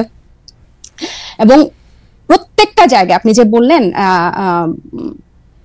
এনসিপির অসংখ্য প্রতিনিধি করছে, আমাদের কিন্তু এনসিপির একটা আহ্বায়ক কমিটি ছাড়া আর কোনো জায়গায়, আমাদের নাগরিক কমিটির বিভিন্ন কমিটি ছিল, কিন্তু এনসিপির কোনো জায়গায় এখনো কোনো প্রতিনিধি দেওয়া হয় নাই বা কমিটি দেওয়া হয় নাই। তো যারা অপরাধ করছেন বা যারা এই নাম ভাঙিয়ে, সমন্বয়ক নাম ভাঙিয়ে বা এখানকার আহ্বায়ক নাম ভাঙিয়ে যারা চাঁদাবাজি করছেন তাদের কিন্তু গ্রেফতারও হচ্ছেন এবং তাদেরকে কিন্তু আইনের আওতায় আনা হচ্ছে। আরেকটা যেটা, এবং এই যে আপনার জনাব সার্জিস আলম, আপনাদের একজন নেতা, উনি যে 155টা গাড়ি নিয়ে ওখানে গেছেন, তার আগে হান্নান মাসুদের গাড়ি নিয়ে গেছেন, সেটাতে চাঁদাবাজি করছেন, সেটা অনেকেই বলতেছেন। আপনারা কি এটা তদন্ত করছেন? আপনারা তো এটা বিবৃতি পর্যন্ত দেন নাই। আমরা একটা চিঠি দেখছি ফেসবুকে, আপনাদেরই আরেকজন তাকে একটা প্রশ্ন করেছেন, মনে হচ্ছে যে এটা ছেলে খেলা। একটা লোক 155টা গাড়ি নিয়ে শোডাউন করতেছে, পরে আবার ব্যাখ্যা দিচ্ছে যে এটা তার দাদার টাকা, বাবার টাকা। আপনারা এটা কিছু বলতেছেন না, কোন রকম তদন্ত করতেছেন না। আপনারা বলতেছেন যে আমরা খালেদ ভাই, গত এই ঈদের আগে এই সার্ভিসের ব্যাপারটা নিয়ে মনে হয় আমরা যে কয়টা গণমাধ্যমের সাথে কথা বলেছি, টকশোতে গিয়েছি, প্রতিনিয়ত এটা নিয়ে কথা বলেছি এবং এটার প্রশ্ন জবাবদিহি আনুষ্ঠানিক বিবৃতি দিয়েছেন, এনসিপি আনুষ্ঠানিক বিবৃতি দিয়েছে। আমাকে শেষ করতে দেন। যেখানে যে মানে আমাদের তো শুধু একজন তারেক রহমান নাই যে যিনি কথা বললে ওই কথাটাই মানে বেদবাক্য হবে। আমরা সবাই কিন্তু এখানে যেহেতু এটা একটা কালেকটিভ নেতৃত্বের একটা দল এবং সবাই আমরা বিভিন্ন জায়গায় কথা বলছি, গণমাধ্যমের সাথে কথা বলছি। আমরা বারবার বলেছি যে এই তারা যে পাল্টাপাল্টি বক্তব্য দিয়েছে ফেসবুকে, এটা সম্পূর্ণ তাদের ব্যক্তিগত একটা পোস্ট এবং তারা সেভাবে সেটা হ্যান্ডেল করেছে। আমি আরো বলি যে আপনি আমাকে যে কথাটা শেষ করতে দিলেন না, তো এই যে বিভিন্ন জায়গায় যে তাদের এই সহিংসতা এবং তাদের যে স্থানীয় পর্যায়ে নিয়ন্ত্রণ নাই, এটা স্বয়ং তাদের দলের যে তারেক রহমান সাহেব, উনি নিজেও কিছুদিন আগে, এই 2-1 দিন আগে, ঈদের আগে একটা বক্তব্যে বলেছেন যে যারা এরকম করছেন তাদেরকে উনি ডিজোন করেন বা টানতে পারেন না। সো এটা প্রমাণিত যে তাদের স্থানীয় পর্যায়ে তাদের ইয়াটা নাই, কন্ট্রোলটা নাই, এবং নিজে উনি এই কথা স্বীকার করেছেন। আর আমাদের দলের সাথে যে আপনারা বিএনপির তুলনা করছেন, এটা এই কারণে আমি বলবো যে আমরা এখনো সাংগঠনিক ভাবে ওভাবে বিস্তার লাভ করি নাই। নতুন একটা রাজনৈতিক দলে অনেকেই কিন্তু শেল্টার নিতে চাইবে বা নাম ভাঙিয়ে এটা করতে চাইবে, কারণ এই যে এইগুলো কিন্তু এই 1 মাস আগে আমরা এসে নতুন করে তৈরি করি নাই, বরং এই পুরনো রাজনৈতিক অপসংস্কৃতির মধ্যে আমরা এসেই জন্ম নিয়েছি। সো এখন আমাদের উপর দায়িত্ব এসব রাজনৈতিক অপসংস্কৃতি পরিষ্কার করা এবং ফেরেশতার মতো বিহেভ করা। সো আমরা কিন্তু যথেষ্ট অথবা আপনার দায়িত্ব অথবা আপনাদের দায়িত্ব হচ্ছে ওই সংস্কৃতিটারও বেশি করে করা। একটু খালেদ ভাই আমি শেষ করি। ওই সংস্কৃতি বেশি করা না, ওই সংস্কৃতির বিরুদ্ধে কথা বলা। আমরা এই রাজনৈতিক অপসংস্কৃতির বিরুদ্ধে কথা বলতে চাই, এবং এটা শুধু বিরুদ্ধে কথা বলা না, আমরা এটা চর্চাটাও করতে চাই। এবং আপনি যখন বলেন যে গণ অভ্যুত্থান, বা আপনারা যখন বলেন যে গণ অভ্যুত্থান এই কোটা বিরোধী আন্দোলন দিয়ে শুরু হয়েছিল, ছাত্রদের ডাকে হয় নাই, এটা গত 15 বছর বিএনপি নির্যাতিত হয়েছে, এটা যেমন সত্য। 24-এর গণ অভ্যুত্থান বৈষম্য বিরোধী ছাত্র আন্দোলনের ব্যানারে হয়েছে, বিএনপি সেই ব্যানারে এসে আন্দোলনে অংশ নিয়েছে, সেটাও সমান পরিমাণ সত্য। এখানে এটা অস্বীকার করে কোনো উপায় নাই। ঠিক একইভাবে গণ অভ্যুত্থানের যেভাবে সবাই হকদার, এই রাজনৈতিক অপসংস্কৃতি দূর করার দায়িত্ব 1 মাস আগে জন্ম নেওয়া একটা দলের যেরকম দায়িত্ব, 47 বছর আগে জন্ম নেওয়া একটা দলের দায়িত্ব। আমরা শুধু একটা বিবৃতি দেই নাই দেখে আপনি আমাদেরকে প্রশ্ন করতে পারেন, কিন্তু একটা বিবৃতি না। আপনার কথা শেষ হলো, আমি একটু বলি, মানে এটা কথা শেষ হলো, আপনি একটু বলি। আপনি তো বলে যাচ্ছেন, এত সুন্দর চমৎকার কথা বলেন আপনি, আপনাকে শুনতে খুব ভালো লাগতেছে, কিন্তু আপনি যদি আমাকে একটু সময় দিতেন। জি বলেন। আপনি বলতেছেন একটা বিবৃতির কথা। আপা আপনি একটু খেয়াল করে দেখেন, আপনারা 5 স্টার হোটেলে ইফতারি কোথায় করলেন, কে আপনাদের চাঁদা দিল, সেই বিবৃতি সেটা আপনারা বিবৃতিতে জানান নাই। আপনারা রূপায়ণটার মধ্যে 2টা বিল্ডিং ভাড়া করে কেমনে থাকতেছেন, আপনারা এই 8 মাসে এটা আপনারা এটা জবাব দিতে পারেন নাই। আপনাদের শোডাউন করলেন কোত্থেকে গাড়িতে, এটার জবাব আপনারা বিবৃতিতে দিতে পারেন নাই। আপনারা কেন হাসনাত আব্দুল্লাহ হঠাৎ করে বললো আর্মি তাদেরকে ডাইকা নিয়ে বলছে আওয়ামী লীগকে রাজনীতিতে আসতে দিতে হবে, তারপরে আপনারা এটার নিয়ে কিন্তু কোনো একটা দলগত অবস্থান আপনারা জানান নাই। আপনারা বিবৃতি দেন না এমন না, কিন্তু আপনারা কিন্তু বিবৃতি দেন। জনাব নাহিদ ইসলাম এবং আপনাদের মিডিয়া সেলের পক্ষ থেকে আমরা অনেক বিবৃতি পাইছি, এগুলি ব্যাপারে আমরা কোনো বিবৃতি পাই নাই আনফরচুনেটলি। টক শো থেকে আপনি কথা কইলেন, এখন আপনার কথাটা কি আমরা শুনবো, নাকি আপনার একটা পার্টির বিবৃতি আশা করবো? আপনি নতুন রাজনৈতিক বন্দোবস্তের কথা বলতেছেন, একটা নতুন, আপনি আমাকে দেখাইতে পারবেন যে এনসিপির সাথে বিএনপির কি তফাৎ, এনসিপির সাথে জামায়াতের কি তফাৎ? কোন জায়গা দিয়ে আপনারা একটা তফাৎ করতেছেন আরেকটা জায়গা দিয়ে? একটা নতুন বন্দোবস্ত আনছেন, একটা উদাহরণ দেখান একটা নতুন বন্দোবস্তের। আচ্ছা খালেদ ভাই, বিবৃতি দিয়েই যদি এসব অপসংস্কৃতি বা এসব ব্যাপার থেকে মুক্ত হওয়া যেত, তাহলে বোধহয় বিবৃতি দেওয়া হতো। আমরা কোন কোন বিষয়ে বিবৃতি দিয়েছি আপনি নিশ্চয়ই সেটা যেহেতু খেয়াল করেছেন, আপনি খেয়াল করে থাকবেন। এই সব ব্যাপারগুলা বিবৃতি দিয়ে দায়সারা ভাবে ফেরানো যাবে না, এগুলোকে জনগণের কাছে পরিষ্কার করতে হবে। এবং অর্থনৈতিক স্বচ্ছতা আমাদের রাজনৈতিক দল জন্ম নেওয়ার আগে থেকে আমাদের অন্যতম প্রায়োরিটি। শুধু বাংলাদেশে কোন রাজনৈতিক দলের এই গত 53 বছরের রাজনৈতিক সংস্কৃতিতে অর্থনৈতিক স্বচ্ছতা কখনো কোনো রাজনৈতিক দল দেখায় না। এবং আমরা জন্ম নেওয়ার আগে থেকেই এই আলোচনা, আপনি যে 8 মাস বললেন, জন্ম নিয়েছে 1 মাস আগে, এর আগে থেকে আমরা যখন এই প্রক্রিয়ার মধ্যে ছিলাম, এটা ছিল আমাদের অন্যতম প্রায়োরিটি। আপনার একটা জিনিস, একজন ব্যক্তি একটা রাজনৈতিক দলের 1-2 জন কিছু করবে, সেটাকে ডিফেন্ড করে একটা বিবৃতি দিয়ে কিন্তু ব্যাপারটা থেকে দায়সারা হওয়া যাবে না।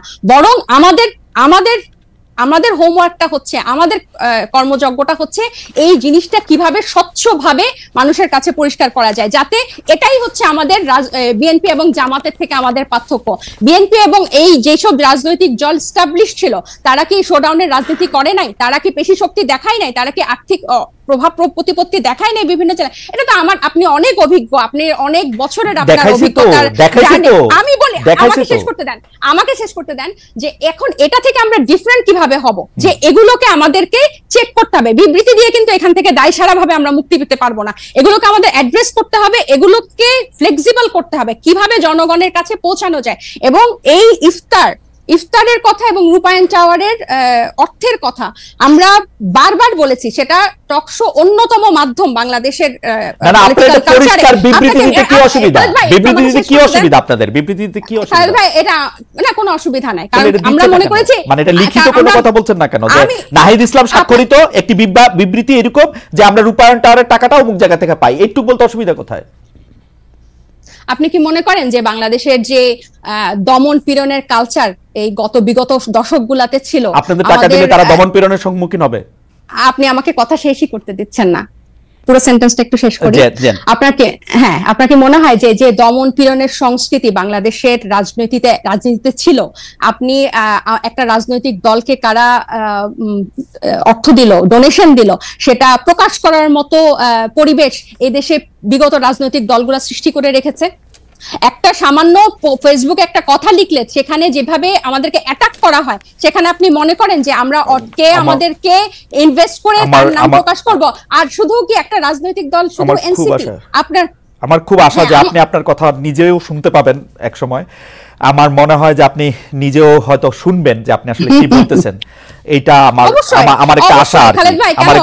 আপনি অন্যান্য রাজনৈতিক দলের যে মানে ডোনেশন, এটা কি এই মুহূর্তে আমরা বারবার বলতেছি যে আমরা যেভাবে ক্রাউড ফান্ডিং করব বা যেভাবে আমাদের ক্রাউড ডোনেশন কালেক্ট করব, এটা স্পষ্ট একটা মাধ্যমে আমরা ট্রান্সপারেন্সির মাধ্যমে আমাদের ফিনান্সিয়াল আপনি তো উন্নত দেশে থাকেন, ওখানে পলিটিক্যাল পার্টিগুলোতে কিভাবে মেইনটেইন হয়, সেখানে কিভাবে মেইনটেইন পরিষ্কার? আমরা কি এটা একটা অ্যাডপ্ট করতে পারি না? আপনি কি জানেন না যে জো বাইডেনের তখন পারবেন, এখন পারতেছেন না কেন? তখন পারবেন, এখন পারতেছেন না। মাত্র এক মাস হয়েছে এসেছি, শুরু থেকে এটা করে নিলেন না কেন? যেমন আমি পলিটিক্যাল পার্টি করলে আগে ঠিক করতাম যে তাজনুবা আমাকে 5 টাকা চাঁদা দিছে, সেটা আগে দেখাই দিতাম।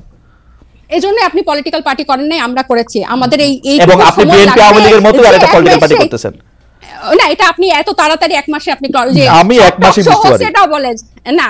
সবাই বলে যে morning show the, morning always not show the this. এবং আমি আপনাকে বলি যে আমরা জুলাই আগস্টে গণ অভ্যুত্থান থেকে একটা রাজনৈতিক দল আসলো, এরপর জাতীয় নাগরিক কমিটি, এরপর হচ্ছে আমরা দল গঠনে কাজ দিলাম। এবং আমরা কিন্তু এখানে শুধু ছাত্রদের যে একটা অংশ তা না, এখানে কিন্তু সিভিল সোসাইটির একটা বড় অংশ কিন্তু এখানে যুক্ত হয়েছে। এবং আমি আপনার জ্ঞাতার্থে বলতে চাই, এই যে সিভিল সোসাইটির একটা বড় অংশ যে নাগরিক পার্টিতে যুক্ত hয়েছে, এখানে চিকিৎসক আছে, আইনজীবী আছে, ব্যবসায়ী আছে, এবং আমি একটু শেষ করি, এখানে কিন্তু প্রকৌশলী আছে, এখানে টিচার আছে, সাংবাদিক আছে, এবং তাদের একটা কিন্তু ফান্ড এখানে আছে। এবং একটা যখন কর্মসূচি হয় বা ইফতার হয়, এরকম একটা প্রোগ্রামে কিন্তু একটা বড় ডোনেশন বা আমাদের ওয়েলউইশাররা দিয়ে থাকেন।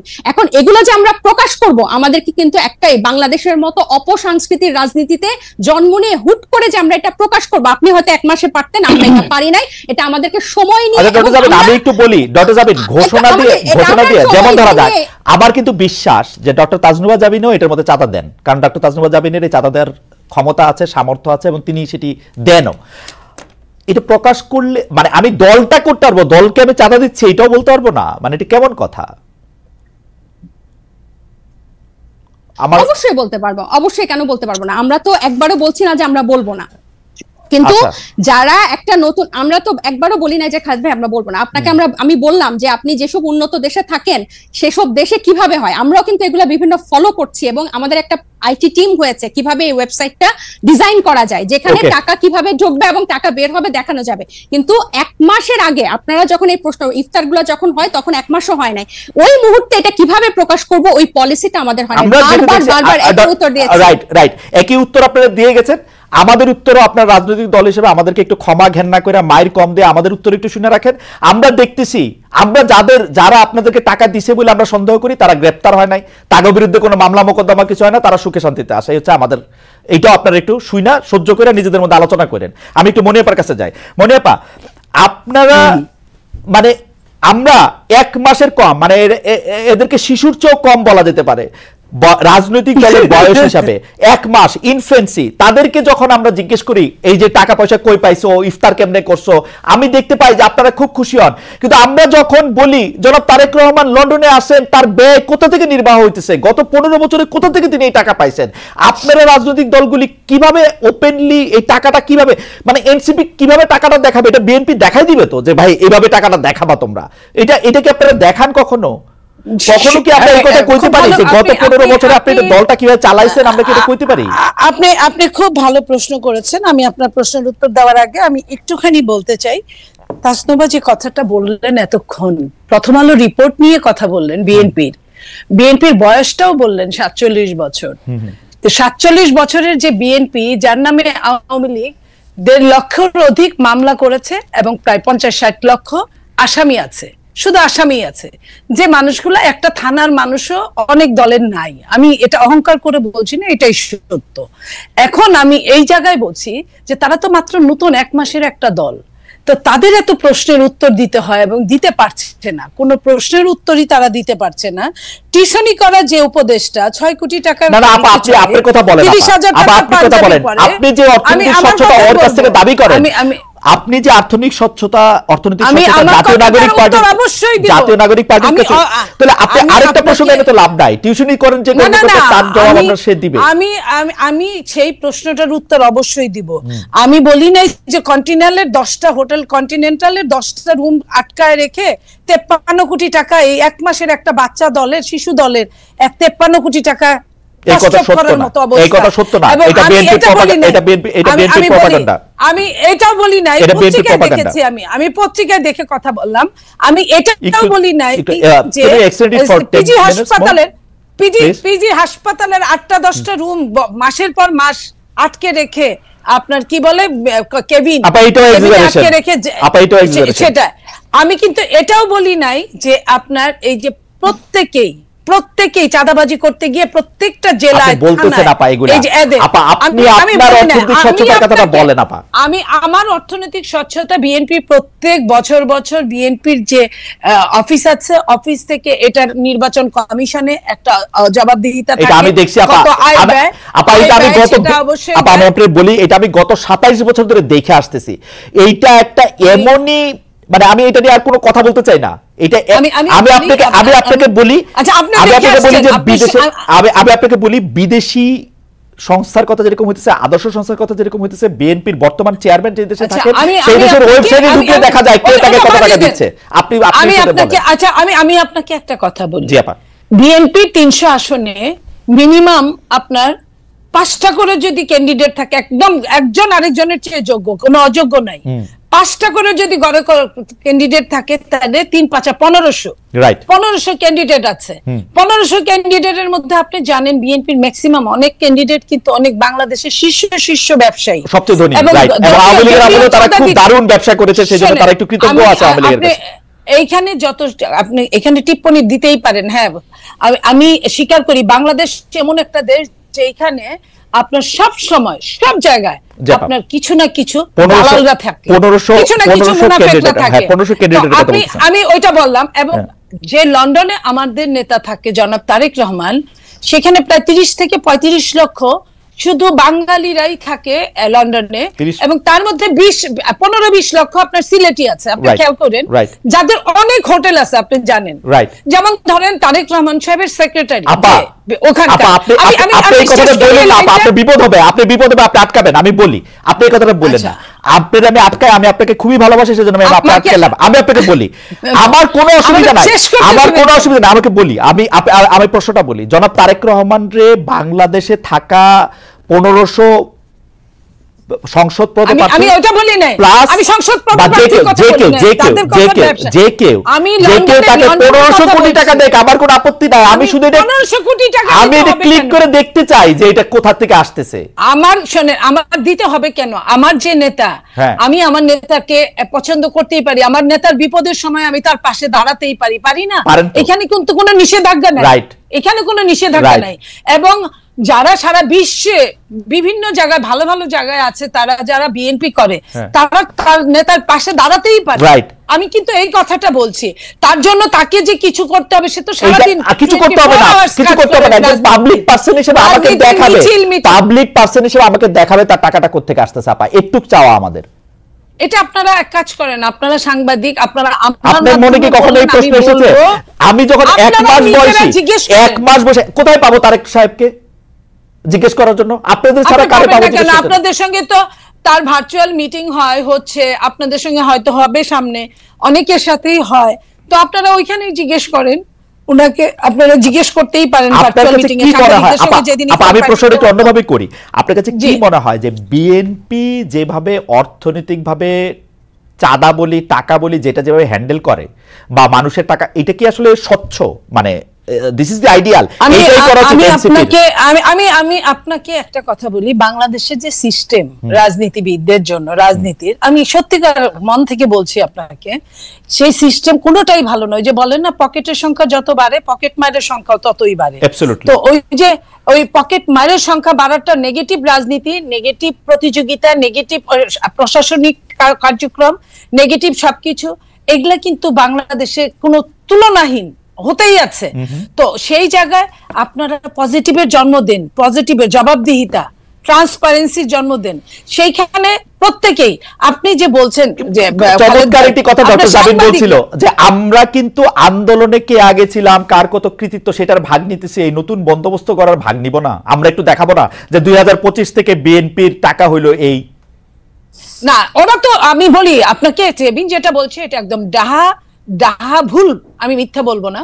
ভুল এই জন্যই যে আপনার জেবিনরা কি বলছে, বাংলাদেশকে একটা সুন্দর স্বপ্ন দেখাইছে, বাংলাদেশের সব প্যারেন্টসদেরকে, বাবা মাদের, তারা একদম আলাদা বাংলাদেশ করবে। আলাদা বাংলাদেশ কি আমি অধম, তুমি তারও চেয়ে অধমতর, অধিকতর অধমতম হইবে না, এটা তো না।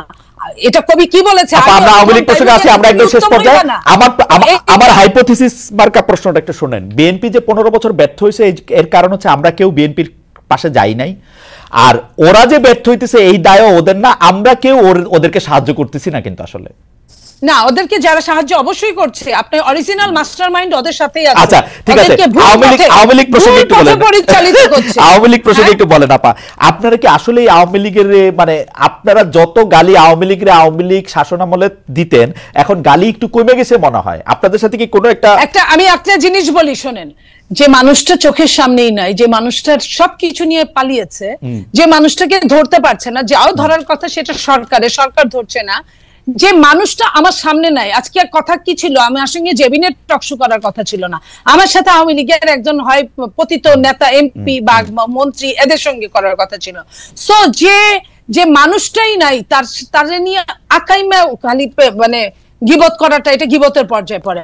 আর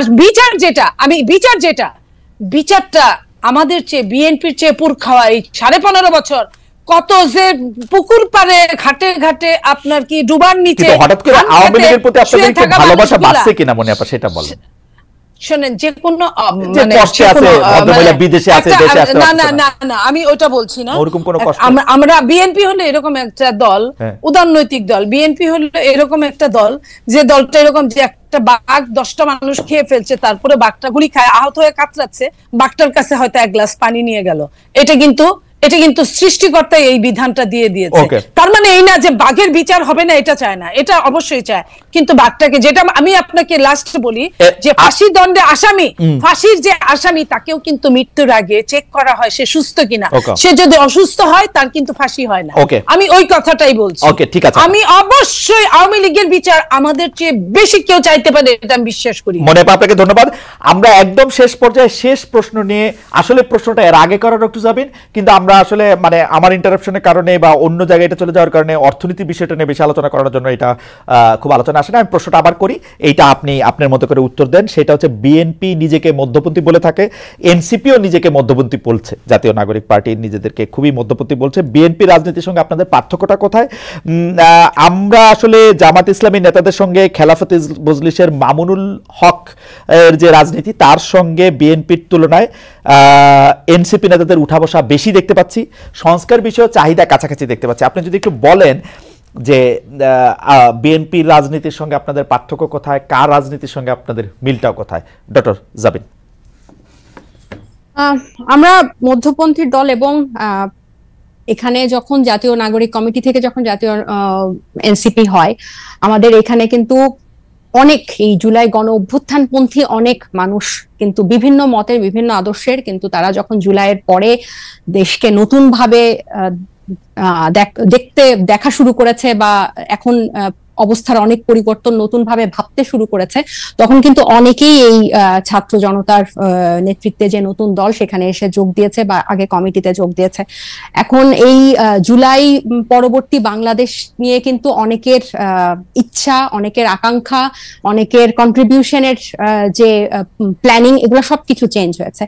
তো আমরা কিন্তু সবাইকেই কিন্তু যারা আমাদের সাথে আছেন, আমরা কিন্তু সবাইকে নিয়েই কিন্তু সামনে আগাতে চাই, এবং এই বাংলাদেশপন্থী যারা, তাদেরকে নিয়ে আগাতে চাই।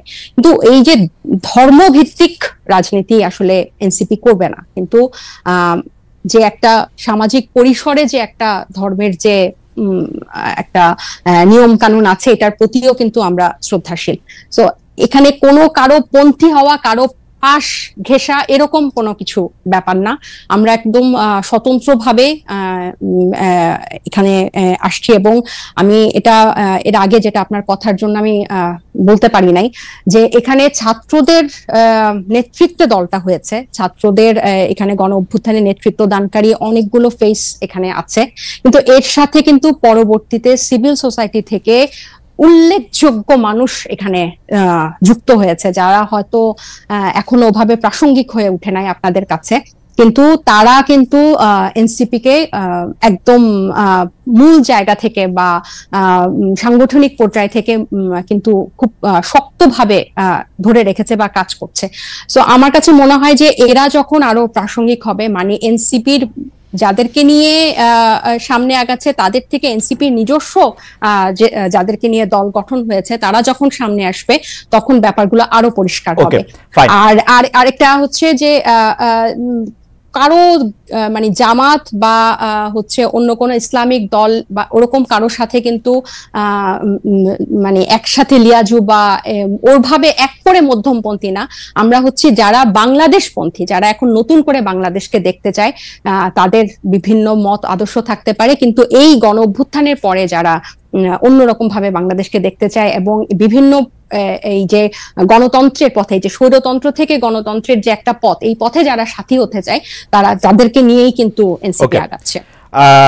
ডক্টর মোহাম্মদ ইউনূস জোর দিয়ে বলছেন যে তিনি আসলে নির্বাচনটি চান হচ্ছে ডিসেম্বর থেকে জুনের মধ্যে, এবং সেই সময়ের মধ্যে নির্বাচন হবে। কিন্তু এনসিপির বিভিন্ন নেতৃবৃন্দকে আমরা বলতে শুনছি যে ডক্টর ইউনূসের সরকার আর একটু বেশি সময় থাকলে ভালো হয়, 5 বছর ইত্যাদি। আপনাদের অবস্থাটা আসলে কি? ডক্টর ইউনূস যদি সংস্কার না করতে পারেন এবং ডিসেম্বর এবং জানুয়ারির মধ্যে নির্বাচন দিতে তিনি বাধ্য হন, সেই ক্ষেত্রে কি আপনারা ডক্টর ইউনূসের বিরুদ্ধে আন্দোলন করবেন যে না, আমরা নির্বাচনটা আর একটু পরে চাই? না, আমার মনে হয় এটা আমরা বেশ কয়েকবার এটা ক্লিয়ার করেছি, এই সময়সীমা নিয়ে এনসিপির কোনো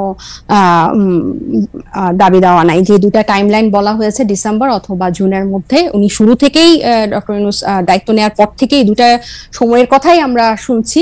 সো এই দুটার মধ্যেই আশা করি নির্বাচন হবে। আমাদের দাবি দেওয়া বা আমাদের কথা যে আমরা নির্বাচন প্রক্রিয়াটা নিয়ে আমরা প্রশ্ন তুলছি, এবং যেগুলো মৌলিক সংস্কার এই নির্বাচনের আগে, কারণ আগে কিছুদিন আগেও 2-1 সপ্তাহ আগেও ইয়েটা ছিল যে এটা কি গণপরিষদের মাধ্যমে হবে না, ওনারা বলছেন যে পরবর্তীতে, কিন্তু এখন তো ব্যাপারটা এমন হয়ে গেছে যে ওনারা সংস্কারই, এদের কিছু সংস্কারই ওনারা চান না, ওনারা প্রধানমন্ত্রীর ক্ষমতাও কমাতে চায় না। সো এখন বিতর্কটা আমার মনে হয় অন্য জায়গায়, বা আমাদের তর্কটা অন্য জায়গায়। এখন কিন্তু সময় বা পদ্ধতিতে নির্বাচন হবে, আমার মনে হয় বোধহয় আমরা আর আগে আপনার বক্তব্য একদম পরিষ্কার কোন পদ্ধতিতে নির্বাচন হবে সেটা, এবং সময় নিয়ে আসলে এনসিপির কোনো অবস্থান নেই। মনিয়াপা, আপনি এক লাইনে বলবেন কিনা, যদি আসলে আপনারা ডিসেম্বরে বা ডিসেম্বরের জুনের মধ্যে নির্বাচন না দেখেন, তাহলে আপনারা ডক্টর ইউনূসের এগেইনস্টে আন্দোলন করবেন কিনা এবং আওয়ামী লীগকে সাথে নিয়ে আন্দোলন করবেন কিনা?